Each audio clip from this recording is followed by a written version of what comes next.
কিছু প্রশ্নের উত্তর কখনোই মিলবে না, যাদের তুমি ছেড়ে এসেছো। যারা তোমায় ছেড়ে গেছে তারা কেউই ফিরবে না। যারা থাকার তারা ভালোবেসে থাকবে, তুমিও রেখো। দু নৌকায় পা দিয়ে চলা মানুষের থেকে দূরে থাকাই ভালো। যে তোমার সফলতায় আসে, দুঃখে থাকে না, তাদের না থাকাই শ্রেয়।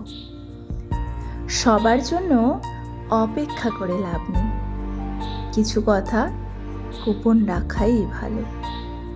সবার দুঃখে ঝাঁপিয়ে পড়তে নেই, যতটা তাদের প্রয়োজন ততটুকুই থাকো। মায়ায় জড়ালে শেষে নিজেই শেষ হবে। হাসতে থাকো, লড়তে থাকো, বাঁচতে থাকো। এই দুনিয়ায় নিজেই নিজের আপনজন হও।